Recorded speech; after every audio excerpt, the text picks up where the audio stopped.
Welcome to Blueprint IoT. In this video, we will talk about solar systems, specifically off-grid solar systems, and how to set them up, which components are the most important one, and we will touch base quickly on fusing. So first of all, you need obviously a solar panel, which you would like usually to have arranged in a about 45-degree angle towards the horizon. So this means this is like the perfect angle to maximize your solar output. Obviously, this depends a little bit on where you are on Earth. I mean, if you're somewhere in the Arctic Circle where the sun will barely come out of the sky, you might want to have an angle that is a bit different. So the 45 degrees are a good point to start because this will lead to a 90-degree angle against the sun beam, basically, if you would imagine one beam from the sun coming towards the solar panel.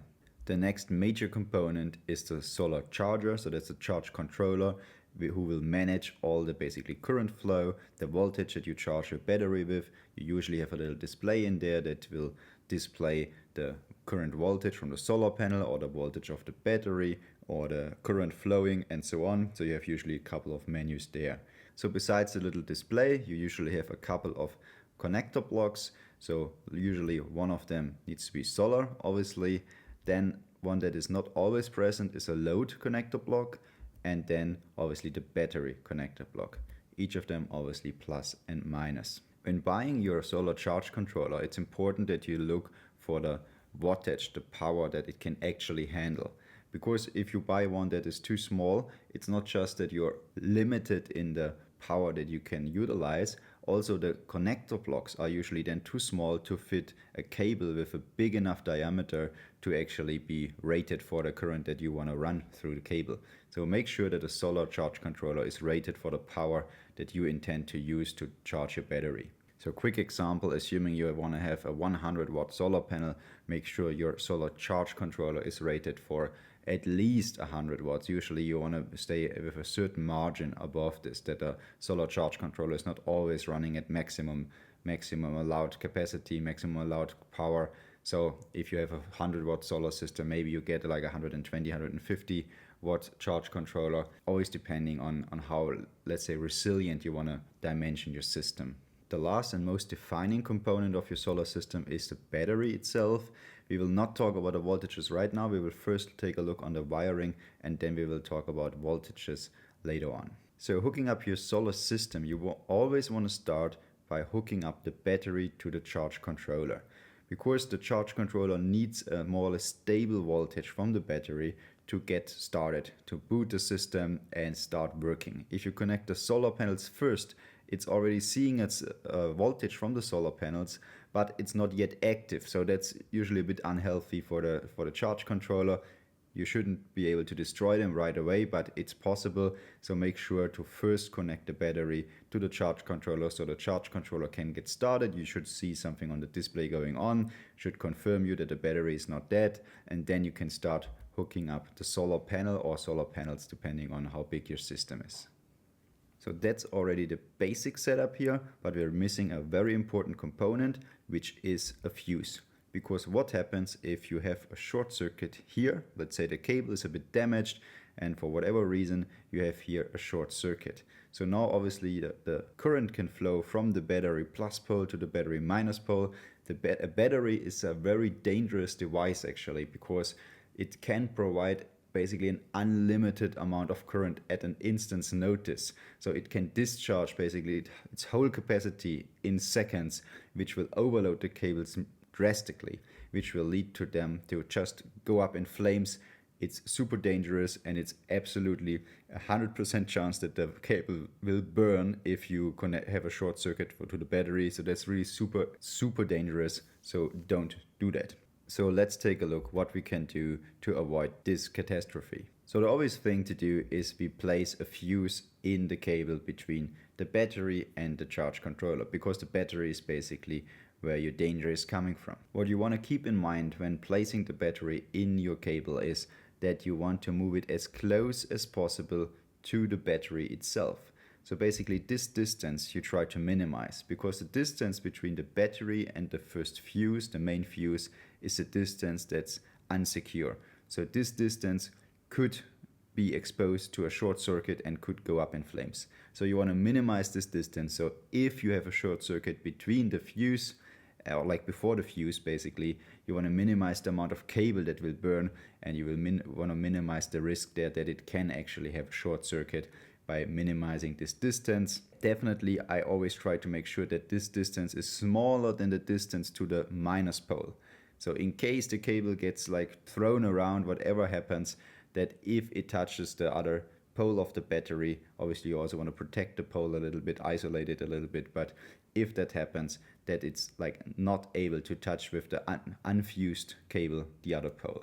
That sometimes leads to a bit messy setup, but that's just me trying to really minimize the risk here and really minimize the distance between fuse and the battery. Moving on, we want to have another connection here, which is the load.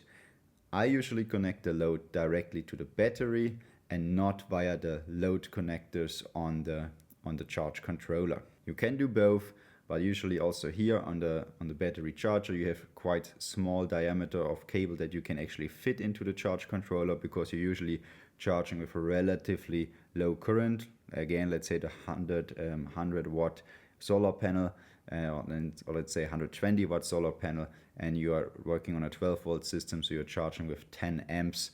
So that's a relatively small current, while your load might be much bigger than only 120 watts. Let's say you have some heating device, whatever, and then you obviously want to have a thicker cable available, and it's easier to fit thick cables to the battery rather than in those small connector blocks on the charge controller. Also here, now we're connecting again a cable to the battery, so again we want to make sure that it's fused. For the loads, especially in an off-grid setup, I like to use the fuse connectors that are actually compatible with the automotive fuses. That's easily available. You can just pay whatever, $2, $3, $4 for one fuse connector here, and then you can insert the automotive car fuse directly into this fuse connector, which is super helpful because it's widely available. So whenever you have a short circuit or whatever, the fuse is gone, you can easily change the fuse. From a process point of view, it's like just plug it in there and you're done. Nothing to be screwed or something that you have with different fuse types where you need a screwdriver and so on.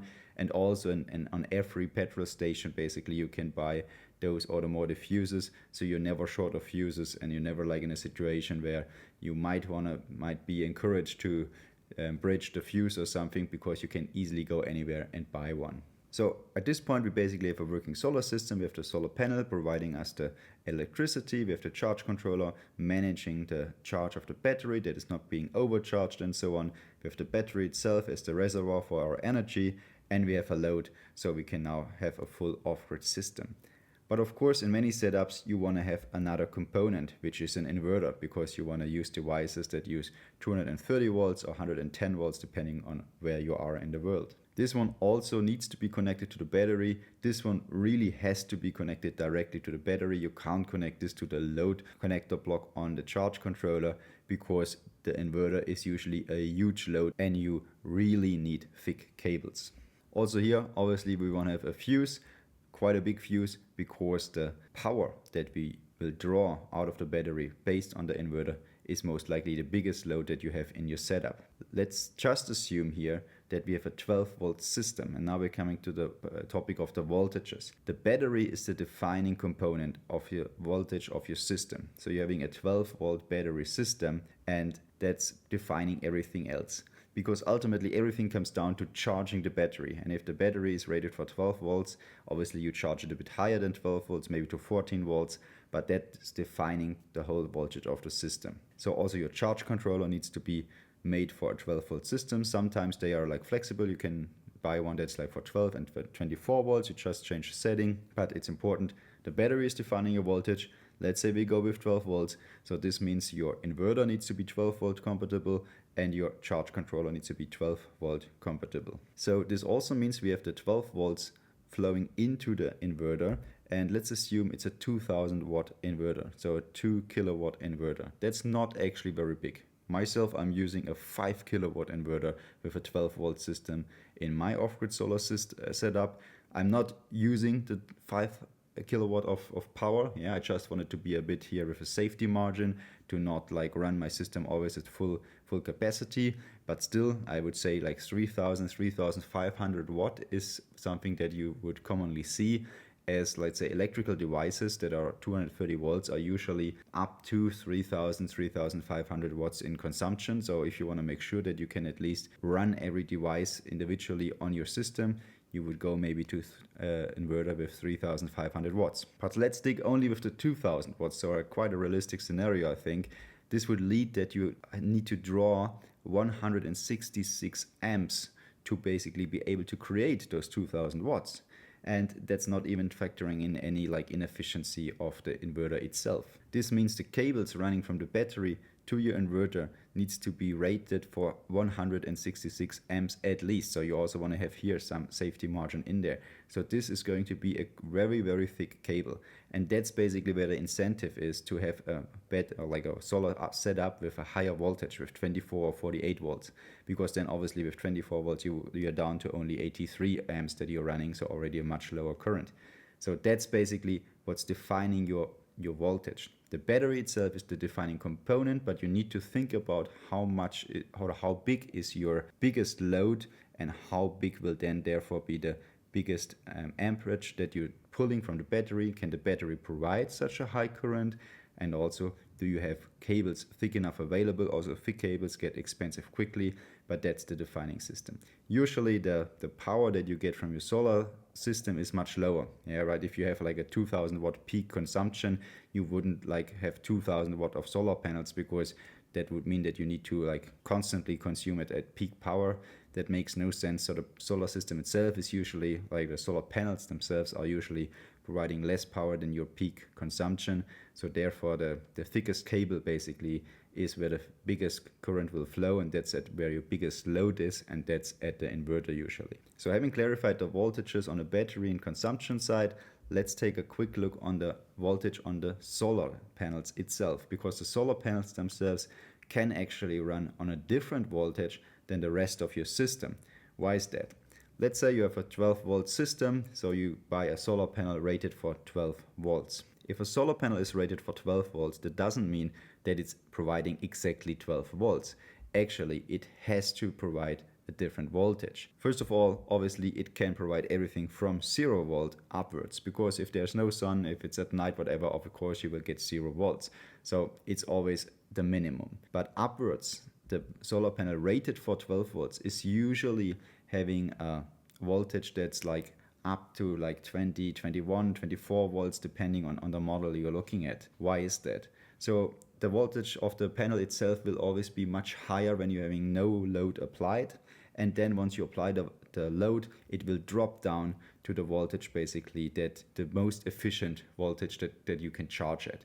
So that's what a charge controller is basically doing. But it should be also obvious that you cannot charge a 12 volt battery. Let's say you want to charge it up to 14 volts, your 12 volt battery, which is quite usual depending on if you're running a lead acid battery, or you're running a lithium battery. Depending on the type, the maximum voltage you want to charge at is different, but let's say you want to charge to 14 volts. So this means that your solar panels need to provide more than 12 volts. They need to provide at least 14 volts. Obviously, there's a lot of loss in between in terms of efficiency of the charge controller and so on. So they need to provide at least 14 volts. So therefore your charge controller is usually also providing in a data sheet a maximum voltage input from the solar panels. And this can be much higher. In a 12 volt charge controller, this could be that the input voltage on the solar side can be up to 100 volts. Because it's much easier to step down a voltage to a lower voltage rather than increase the voltage artificially. Also, the voltage will naturally drop to the voltage of the battery while charging, because the battery, when it's still not full, it's like basically like a big reservoir where you can throw in all the energy that you have and it will take everything. So it will always pull down the voltage of the solar system basically as much as it needs to be charged. So it's always better to have a higher voltage on the solar side, and also your solar charge controller, if you buy the right one, can handle high voltages and easily transfer it to a lower voltage, step it down, but not vice versa. So it's quite common that you actually have a setup where you have maybe 12 volt as the minimum, yeah, right, a 12 volt rated solar panel, but maybe you have 2 or 3 of them and you connect them all in series, and then you will have a solar voltage, input voltage of 24 volts or 36 volt or 48 volts, depending on your setup, so that you have therefore a much higher solar input voltage. Especially if you're in an environment where you have maybe not a very bright sun, maybe you have a lot of clouds in your environment usually, I would really recommend to go for a higher input solar voltage, to not just to minimize the cable diameter needed on the solar side, because you're just increasing the voltage, not the current, but still you get an increased wattage. But I would really recommend this, because if your solar panel is just getting started to start producing electricity, it might only be at like 5 volts or 8 volts, 10 volts.